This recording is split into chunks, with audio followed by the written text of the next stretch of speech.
ಇವಾಗಾಗಿದೆ. ತಟ್ಟೆಗೆ ಸರ್ವ್ ಮಾಡ್ಕೊತೀನಿ. ನೋಡಿ ಸಬ್ಸಿಗೆ ಸೊಪ್ಪಿನ ಚಿತ್ರಾನ್ನ ಆಗಿದೆ. ಹೇಗೆ ಬಂತು ಅಂತ ಟೇಸ್ಟ್ ಮಾಡಿ ಹೇಳ್ತಾ ಇದ್ದೀನಿ ನಾನು.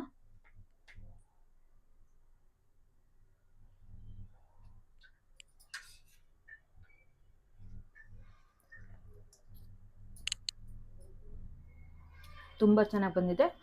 ಖಾರವಾಗಿ ಹುಳಿ ಉಪ್ಪು ಖಾರ ಎಲ್ಲ ಚೆನ್ನಾಗಿದೆ.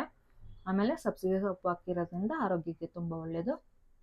ಆಮೇಲೆ ಬಾಣಂತಿಯರಿಗೆ ಕೊಟ್ಟು ತುಂಬ ಚೆನ್ನಾಗಿ ಹೀಗೆ ಹಾಲು ಬರುತ್ತೆ ಅಂತ ಬಾಣಂತಿಯರಿಗೆ ಹೆಚ್ಚಾಗಿ ಕೊಡ್ತಾರೆ. ಆಮೇಲೆ ಬಾಣಂತಿ ಒಬ್ರಿಗೆ ಹೇಳಿದ್ರು ಅಂತ ಅಂದ್ಬಿಡಿ, ಬಸ್ರಿಯವರು ಪ್ರೆಗ್ನೆಂಟ್ ಇರೋ ಲೇಡೀಸು ಇದನ್ನು ಸಬ್ಸಿಗೆ ಸೊಪ್ಪನ್ನು ಹೆಚ್ಚಾಗಿ ತಿನ್ನಿ, ಮಕ್ಕಳಿಗೆ ಹಾಲು ಸಮೃದ್ಧಿಯಾಗಿ ಬರುತ್ತೆ. ಹಾಲು ಬರಲ್ಲ ಅಂತ ಆಮೇಲೆ ಕೊರಗಾಡೋಕ್ಕೆ ಮುಂಚೆ ಇವಾಗಲೇ ಹಾಲು ಬರುತ್ತೆ, ಇವಾಗಲಿಂದನೇ ಹಾಲು ತುಂಬಿಕೊಳ್ಳುತ್ತೆ. ಹಂಗಾಗಿ ಸಬ್ಸಿಗೆ ಸೊಪ್ಪನ್ನು ಹೆಚ್ಚಾಗಿ ಬಳಸಿ.